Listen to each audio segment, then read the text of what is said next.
Next is appendicitis. I'll quickly go through appendicitis and peritonitis also. Appendicitis, things what you all know, it's the most common emergency general surgical disease of the abdomen. We have various positions of the abdomen, but your presentation of appendicitis also depends on what is the position. If it's a pelvic appendix, if it's a cecal appendix, if it's a pregnant uterus, it's all different. So in pregnant uterus, what happens? The uterus is so huge, it enlarges and it pushes the appendix upward. So patient will have kind of, right upper quadrant pain, like you having a patient with a cholecystitis. Right? Or if it's in children, you may not have, proper signs also, but a Faecolith because of obstructed stools. That is a common cause for appendicitis in children. And you have the complications like perforation. So what are the complications out here? Appendicitis means initially you have itis, which means inflammation of the appendix. So what happens? Why is the inflammation happening? One, it could be because of any infective pathology. And some studies have shown that it's bacterial infection. Some have shown that it could be because of some CMV infection, or it could be because of the stools which block the appendicular orifice. So appendix is not able to, it's not breathy at all. It's not able to breathe. Fine. So you have Faecolith, which is abrading the mucosa, again causing a mucosal disintegrity. So what happens? The bacteria goes into the bowel wall, triggers an inflammatory response, lymph nodes, bloodstream, sepsis, all of this happens. So appendicitis can be either simple appendicitis or it could be complicated. Complicated means there is a transmural necrosis, what has happened, similar to a bowel wall, okay, similar to what we learned in obstruction. Transmural or a vascular thrombosis, transmural necrosis of the bowel wall, and there is a perforation. There could be an abscess. This perforates and forms a phlegmon initially. Then you have an abscess which is produced. Last is peritonitis. Sometimes what happened is it can go through the blood vessel. It's called as a pile phlebitis, and it can cause an intrahepatic abscess. So in these patients where there is a pile phlebitis and an intrahepatic abscess, they may later on present in life as a portal cavernoma. Okay, so one cause for portal cavernoma later on in life could be because of this appendicitis, which is complicated. Sometimes you can have tumors of the appendix. And always remember, appendix is a disease mostly of the young. So if you have an elderly patient presenting with appendicitis, always rule out a cecal malignancy as the first. Because we all had such patients, you palpate, because appendicitis is not something which you diagnose above 70 years of age. If it has to happen, usually happens less than 70. You have a patient that, one thing is if you have a normal appendix, you rule out a Crohn's because right lower quadrant. That's one thing. Second is diverticulitis. And third is a cecal malignancy. So these are all very close degrees. Okay? But cecal malignancy, you don't expect in a younger population. So that's important, the age of onset. About 11 cases per 10,000. Lifetime risk is 9 in men and about 7 in women. Age distribution usually in your first or second decade, 70% of cases less than 30. Average age diagnosis are now increasing. Men are more commonly affected. And perforation, yeah, this is perforation. Perforation means what? The wall has just opened up. So initially it's a luminal thing. Gradually the entire transmural necrosis has happened and then it's opened up. So a perforation and a gangrene. So these are complications which occurs in about 20% of the cases. So you take 100 cases, 20% can be having perforation. We got a very high mortality rate also. It's higher in extremes of age, less than 5 and above 65. Okay. So what is the cause? Obstruction, which causes what causes obstruction? It's the undigested food or the feces or lymph nodes, tumors or scarring, any of this which cause obstruction. Again, bacteria come over there, distension, increased pressure. There is vascular thrombosis, transmural necrosis, and a potential perforation. So perforation risk is always near the base of the appendix, may indicate any other disease process. If it's at the tip of the appendix, that is when it's common in appendicitis. Whereas if it's a base, you should think it could be any other diverticulum, or it could be even a mucinous tumor from an appendix, which is caused. Okay. And perforation is found in about 50% of gangrenous cases of perforation also. You can have rare and simple appendicitis. So pathogenesis simple may resolve spontaneously or with antibiotics, because earlier the say was you have to take a surgical management, but now people are also trying medical management.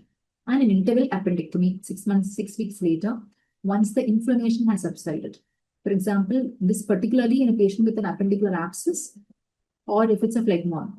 There what they do is, it will be present as an appendicular mass, maybe palpable. But if it's a gangrene perforation, you have to immediately remove itself. If it's a phlegmon or an abscess, early abscess, what happens? If there's a small collection, If it's more than 3 centimeters abscess, you have to drain it and you have to remove it plus antibiotics also. And you do the surgery 6 weeks later once inflammation has subsided well. Gangrene perforation, immediately remove. Pre-perforation can cause severe peritonitis, infective thrombosis of the portal vein, and this is what is a pile phlebitis. Pile phlebitis. Phlebitis itself means what? Phleg means a vein. Itis is inflammation. And from there it goes to the intrahepatic abscess, so which later on in life can present as a portal cavernoma. Okay. Appendicular liths. Appendicular lith. Any lith is what is almost the mass of a stone which is present, where found in 50% of gangrenous cases. Types of disease simple, may resolve, complicated, can worsen. Okay. Clinical manifestation, mortality from simple appendicitis usually less than 1, but if it's perforated, about 20% mortality. And you know what is the triad? PVF. This is the order in which the patient would have. First pain, then vomiting, and then fever. So if fever comes, if vomiting comes first, always think it could be a gastroenteritis or it could be an obstruction. Whereas pain is the predominant feature, which is usually it's initially a vague periumbilical pain because of the somatic, initially because of the visceral pleura, which then becomes parietal when the pain radiates to the McBurney's point. Over 12 to 24 hours, the pain becomes sharp, localized because of parietal peritoneal inflammation. Initially, it's the visceral pleura, so it's vague pain. More parietal pleura, it becomes specific, associated nausea, vomiting, mild emesis, fever. Appendiceal location affects the symptoms. So if it's a pelvic appendicitis, you'll have suprapubic symptoms like polyuria, dysuria. Those will be the symptoms. Right upper quadrant pain in pregnancy, we learned when it's been pushed back. Sometimes you can also have a left side of pain in case of malrotation or a redundant colon. And if you do a per-rectal examination in some men, they may also have severe tenesmus. Okay, so tenesmus and pain may also be there. So atypical presentations are more dramatic response. In children, smaller omentum, less likely to contain perforation. So there's increased chance for perforation. That's what we learned. Increased chance for perforation at the extremes of age. So children, it's got a smaller omentum. They're not able to contain it and it just bursts open. Elderly, minimal symptoms. Deep palpation reveal the symptoms. They may present even late. Pelvic appendicitis, suprapubic, so dysuria, urinary frequency, diarrhea, and tenesmus. Physical findings, McBurney's point, maximum tenderness is there. 3 things: Rovsing sign, Psoas sign, Obturator sign. So Rovsing is left lower quadrant pain, which elicits a right-sided pain. Signs of peritoneal irritation are the patient, first of all, will just be lying down. Still, they don't want the movement of the peritoneum. It's highly inflamed peritoneum, right? So the patient doesn't want to move the peritoneum at all. So anything which causes a movement, like the jiggling of the bed, or you just, move the foot end of the bed, or you just gentle pressure over the McBurney point, tapping, that itself can produce this rebound tenderness and severe peritoneal irritation. Otherwise, they lie still just to avoid the pain. So as sign is positive if the right lower quadrant abdomen pain, that is extension of the hip. Okay, when you have right hip extension, such as appendicitis, Rovsing sign we learned. Obturator sign is internal rotation. Internal rotation will elicit the pain. Okay, so these are the 3 signs. You have many Manchel scoring, Avogadro scoring, all that is there, Avogadro score, but all that is not very important. What's most important is how you assess. Your index of suspicion is the most important. So what are the DDs? Anything which affects the lower abdomen. Gastroenteritis, intestinal obstruction, things in the lower abdomen, endometriosis, PID, ovarian torsion, diverticulitis, bowel obstruction, etc. A rectal or a pelvic examination is essential, especially in women of childbearing age.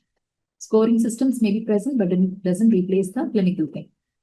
Children history is challenging to obtain because they present with vomiting, lethargy, irritability, and perforation also very high.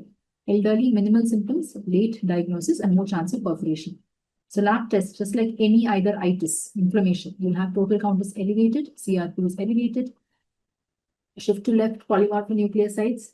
Other tests, what you do are to rule out, which is anything else. Like for example, if you have amylase or lipase, you exclude pancreatitis. Pregnancy test, cervical cultures to rule out a PID. Red flags are if you have any bleeding per rectum or if you have anemia in the CBC, then you think adult male, especially stool-occult blood anemia is present, it could be a cecal growth. So that is when we said that adult onset appendicitis always rule out cecal growth. Imaging, you can just maybe see sometimes the Faecolith. Okay. In about 5% of the cases, that is an X-ray. It's not very helpful. What maybe you can see is if there is air under the diaphragm, right? That is the main thing. Ultrasound, useful for pelvic pathology to rule out other conditions. But what are the typical findings? Just like any other organ, like example in cholecystitis, we have learned gallbladder inflammation. What are the signs? There is a gallbladder thickening, wall thickening is there, more than 4 mm. There is a pericholecystic fluid collection. Similarly, out here also, you have the wall thickening.